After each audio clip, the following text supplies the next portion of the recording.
Hey guys, today we're going to talk about something that is something I'm super passionate about, a topic that is near and dear to my heart. And anybody who knows me really well is probably like rolling their eyes at the title. So the title of this video is one sentence from Dr. Phil that puts chronic tardiness into perspective. So if you don't know me, my name is Carrie Roldan. I'm the business BFF, and I help heart-centered entrepreneurs to let them, let me say that again. I help heart-centered entrepreneurs to let their higher selves run their businesses. And when they do this, truly miraculous things happen. So to learn more about me and what I do, or to book a clarity call with me, you can go to carrieroldan.com / 90-minute clarity to book a clarity call. But today I want to talk about the one sentence from Dr. Phil that really puts, it just nails it, right? So you all probably have that one friend, right? That one friend, or maybe that one client who's chronically tardy, who's always late. Maybe they're just always, 15 minutes late. If they're a client, maybe they're 5 minutes late to every appointment. And maybe they have a bucket list of, not a bucket list, but just a list of excuses. Maybe you're like me and you have that one family member who's not just a little bit late, but a lot late, like hours late to every family gathering. And it can be really frustrating, right? But I heard this one sentence from Dr. Phil a while ago that really helped me clarify and crystallize why that was so irritating. So the one sentence, right? Because I know I feel disrespected by other people's tardiness. So for me, it was an issue of integrity. I feel like your word is your bond. If you say you're going to be somewhere at a certain time, to be someone who's in integrity, you arrive at that time.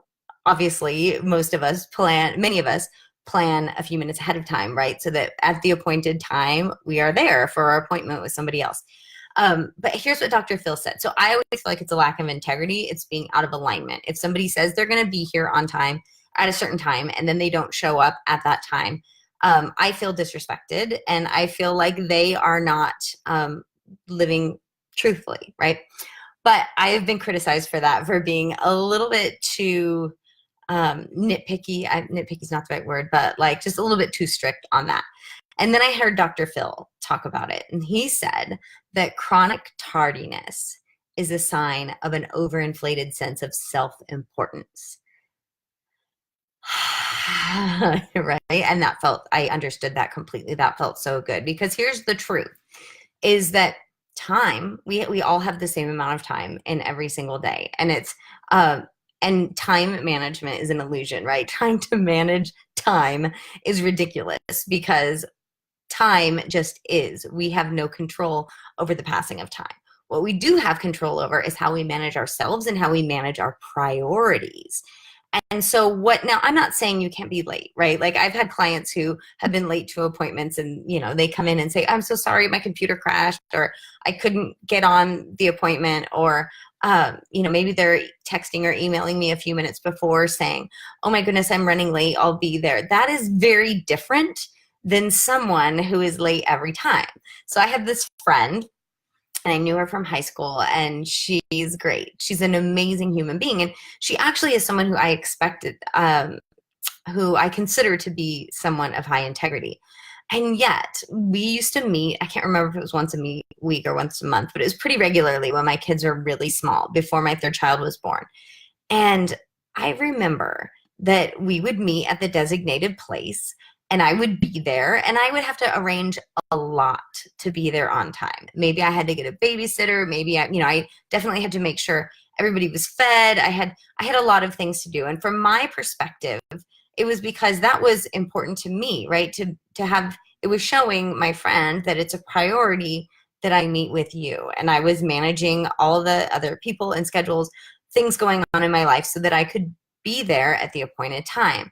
And at the same time, this friend, in her life, she was single, she had a job, maybe she was dating someone for a part of it. But definitely from where I was sitting, I felt like, why is it so hard for you to be on time? Because she would be 15 minutes late every single time that we met. And I didn't know how to deal with it. I didn't know how to tell her that I was feeling disrespected. Like, I made a joke about it. I kind of rolled my eyes. I would say like, oh, I guess it's to be expected, right? And she would laugh it off. And I felt disrespected every time. I was like, I had underlying resentment for this friend who was always late, because I felt like, it wasn't easy for me to be on time, but I was here on time because I'm a person of integrity, because I told you I would be here on time, and because I'm managing my priorities. Yes, my children are a priority, but so are you. And so, getting back to Dr. Phil's statement about an overinflated sense of self-importance, I understood it when dealing with this friend, because I felt like, yeah, she thinks that her time is more important than mine. She would come with a lame excuse every time. Oh, sorry, I lost track of time. Oh, sorry, I was doing this. Oh, I had to, blah, blah, blah. And I thought, yeah, it's because you're valuing your time more than mine. And I value our time the same. And so this feels out of alignment. So anyways, this friend, after a while, I don't know, she moved away, or we just stopped meeting all the time. Maybe because she was chronically tardy and I was tired of it. But then she told me, like, years later, she came and apologized for her tardiness. And she said, I have this friend, and he confronted me and he told me that it really bothers him that I'm chronically late, and that it makes him feel like I don't value him or his time. And I was like, yeah, that's what it says when you're chronically late. And she was like so apologetic. And she said, I had no idea.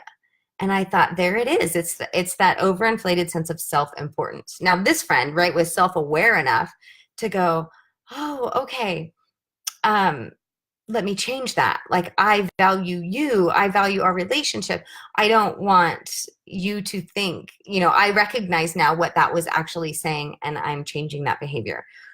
But yeah, so I just want to talk about that, because I know there are those of us out there who maybe think it's cute that we're chronically late, or maybe just think that that's, a character trait about ourselves, that, oh yeah, that's just how I am. I'm chronically late, or I just can't get my stuff together. But when you frame it from, no, I'm late because I think I'm more important than the other person. And again, I'm talking chronic tardiness. I'm not talking I got stuck in traffic. Although, look at that if you always have an excuse. So there's someone in my family who is chronically tardy, and every single time she doesn't take responsibility. She blames it on, oh, I was going to be on time this time, but then so and so called, and I had to, and I had to, and I had to. And this just goes back to overinflated sense of self-importance, because what I felt with this person is they have sometimes said, oh, I would have been on time. Say it's my child's birthday party. I would have been on time for your child's birthday party, but so-and-so called, and I had to go take care of whatever their minor emergency was. And yes, that goes to a whole lack of boundaries. Like, it goes to a whole different thing on that person's thing. But what I hear is that so-and-so's minor crisis is more important than your child's feelings, right? Your child's because my child is, sitting there waiting for this family member to arrive, and getting their little heart broken. And I fully recognize that this person in my family has no idea the damage that she does when she does that. But yeah, so it's a big deal. So I just wanted to say that this is definitely a top 5 value of mine. I could talk about it like for a really long time. I'm wondering how you guys feel about it. If you are someone who is chronically tardy, what's your excuse? And I want you to look at that excuse and ask yourself, is it really true? Because if this is you, if you are chronically tardy, I know you will come up against like, that's just the way I am. This is just, or I always have a good reason, or it takes me a really long time, whatever it is. And I just really want you to look at it, because I want you to hear that when you are late regularly, it is a sign of an overinflated sense of self-importance. It is a sign of you valuing your time more than other people's time. And when you say you're going to be somewhere and at a certain time, and then you're not, you prove yourself out of integrity and not trustworthy, right? With this person in my family, like, now she is not trustworthy, right? Like there is no counting on her to be a person of her word. And that's really sad. And especially if you're someone who's in business, right? With your clients, how often are you having to send a last minute, I'm running late? Even I know this affects who I deal with, right? I know the people who wind up with me as clients, punctuality is one of their top 5 values too, or because otherwise we won't be in alignment, we won't find each other. And people who I do joint ventures with and work with in business, are you chronically late to our appointments? If it happens more than twice, I'm not working with you, right? So I just want to say that it is definitely one of my values. If I've ruffled your feathers, I want to hear about it. Like the whole idea of posting a video like this is to get us thinking. And yeah, thank you, Dr. Phil, for that statement. Chronic tardiness is a sign of an overinflated sense of self-importance. Can I get an amen? And if you're asking me, Carrie Roldan, chronic tardiness is a sign of being out of integrity, right? You're not being where you say you are going to be when you say you're going to be there. So why should I expect you to be who you say you're going to be? So it comes down to trustworthiness. So it's a big deal. So I just wanted to say that. I love you guys. Thank you for watching and commenting. If you haven't already subscribed to my YouTube channel, you can do that at carrieroldan.com/YT for YouTube subscribe. All right. I will see you guys soon.